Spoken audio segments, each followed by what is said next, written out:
स्वामी विवेकानंद जी ने एक बात कही है कि यदि हम स्वयं पर विश्वास नहीं कर सकते तो उस विधाता पर तो कभी विश्वास कर ही नहीं सकते। उन्होंने एक बहुत अच्छी बात कही है कि बोलो जब भी हम कोई कार्य जब हम कोई कार्य और कोई हमारा लक्ष्य हम अचीव करना चाहते हैं तो हमारा जो पूरा ध्यान हमारी आत्मा उसी कार्य में डाल दो, 100% हमें सफलता मिलेगी। तो हमें अपनी आत्मा को कहां डालना है उसी के ऊपर आज हम चर्चा करेंगे।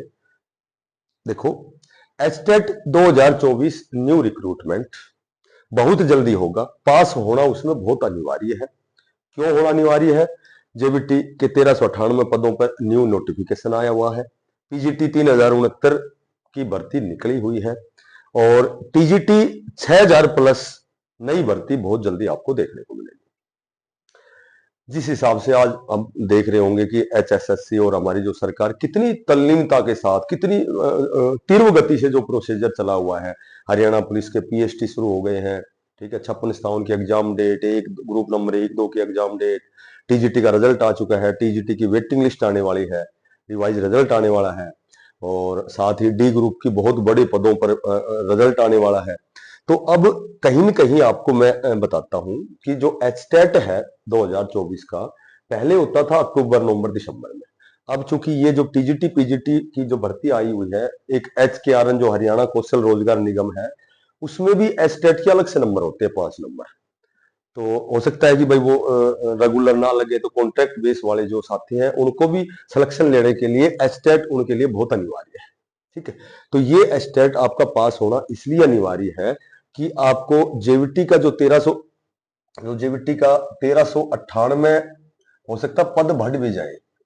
1398 पदों पर जो नया नोटिफिकेशन है रिक्रूटमेंट बहुत जल्दी, यानी कि समय तो इन्होंने लगभग 28 जुलाई दिया था और चूंकि आज तो 3 तारीख है, तो कहने का मतलब ये है कि कहीं न कहीं पदों में वृद्धि करके ये नोटिफिकेशन 10 साल बाद में आपको देखने को मिलेगा। और जो जेवीटी के जो नए छात्र हैं, ठीक है, उनको मौका देने के लिए सरकार एचटेट का प्रावधान बहुत जल्दी करने वाला है। पिछली साल 30 अक्टूबर को निकला था ये लगभग, हाँ लगभग, क्या ये सही है, मेरे ध्यान है 30 तारीख को अक्टूबर में निकला था ये। और विद इन 1 मंथ, यानी कि 1 महीने के अंदर आपके फॉर्म भी अप्लाई हो जाएंगे, आपका एग्जाम और आपका रिजल्ट भी आ जाएगा। तो ये प्रोसीजर बहुत लंबा नहीं होता, हर बार ये 1 महीने का ही होता है, ठीक है। क्योंकि सिलेबस तो आपको सभी को पता ही है, एस्टेट का सिलेबस 150 नंबर का, तो जो लेवल नंबर 1 है पीआरटी का है, लेवल नंबर 2 में वही 150 नंबर का और 3 में भी 150 का। भाई जो टीजीटी है उसमें तो जो पार्टिकुलर सब्जेक्ट होता है वो 60 क्वेश्चन आते हैं और पीजीटी में भी वही पार्टिकुलर सब्जेक्ट के 60 क्वेश्चन आते हैं।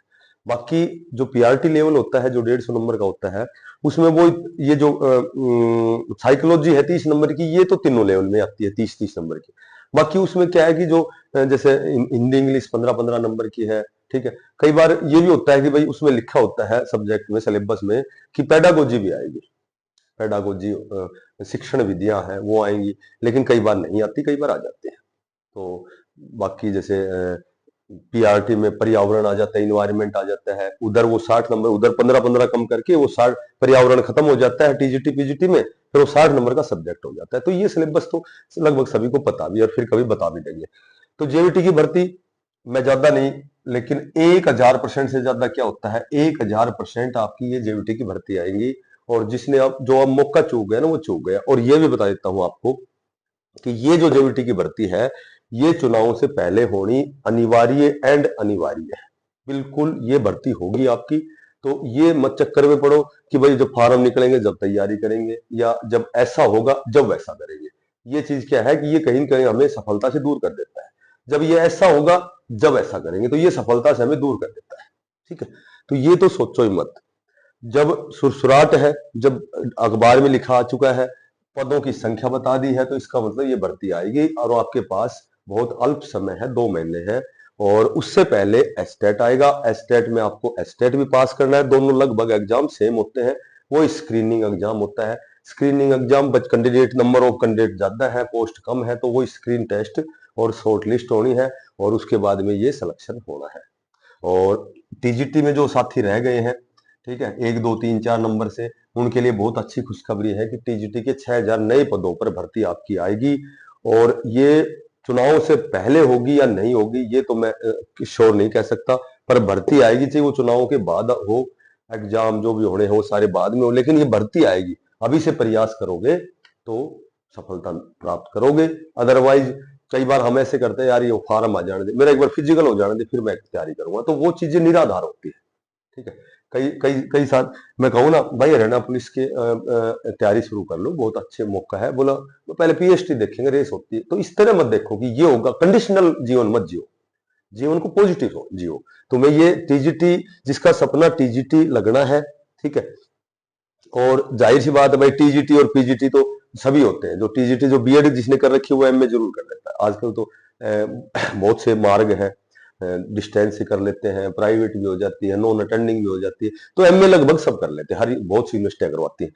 तो 6000, और पीजीटी का तुम्हारे सामने फिलहाल फॉर्म भरे जा रहे हैं, 3069 पदों पर भर्ती चल रही है। तो इनमें एस्टेट का होना अनिवार्य है, ठीक है, एस्टेट का होना अनिवार्य है। हाँ, 2015 का एक मामला है कि 2015 में जिसने एस्टेट किया था, तो एस्टेट जिसने 2015 में किया था, तो ये कंसिडर हो सकते हैं, क्योंकि ये इसलिए हो सकते हैं कि 7 साल है ना, 7 साल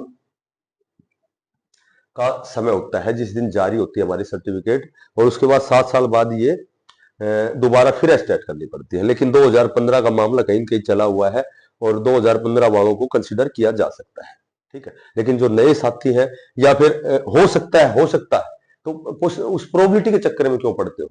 100% में आओ ना, कन्फर्म में आओ। तो एस्टेट की तैयारी करनी है, और ये सारे एग्जाम से रिलेटेड है, वही 5-6 सब्जेक्ट है, वही साइको है, वही मैथ, रीजनिंग, हिंदी, इंग्लिश, वही। तो ये सारी कंपेयर जब करेंगे तो लगभग इनका सिलेबस सेम सा ही मिलेगा, कोई एक आध सब्जेक्ट को छोड़ दो। मैं टीजीटी का जो पार्टिकुलर सब्जेक्ट छोड़ दो, पीजीटी का पार्टिकुलर, तो और बाकी सारी चीजें कॉमन होती है। तो मैं यही कहूंगा आपसे सभी से कि आपको इसकी तैयारी बहुत बढ़िया तरीके से करनी है। देखो, जब हम बेरोजगार तो है ही, ठीक है, कोई साथी कौशल रोजगार उसमें काम कर रहा है, कोई प्राइवेट स्कूलों में पढ़ा रहा है, तो उनके पास इतना तो पर्याप्त समय है कि वो कम से कम 3 से 4 घंटे तो, और फिर तैयारी तुम्हारी की हुई है, तैयारी की हुई है, तो इसका मतलब हमें सिर्फ उसको रिन्यू बोलते हैं ना, रिन्यू करना है, वह उस तैयारी को जारी रखना है। कोई मॉक टेस्ट सोल्व करते, भाई संडे को मॉक टेस्ट सोल्व कर लिया, कभी थोड़ा सा अपने अकॉर्डिंग टाइम टेबल बना लिया कि भाई हमें कब समय मिलता है। तो मेरा कहने का मतलब, टोटल जब हम इस पे एक डिस्कस करेंगे कि आपको इन तीनों की तैयारी के साथ एस्टेट की तैयारी करनी है। जो साथी नया है, बिना पैसे का सब्सक्राइब जरूर करना, ताकि मैं आपको नई नई अपडेट देता रहूं। सभी साथियों को बेस्ट ऑफ लक, धन्यवाद और राम राम।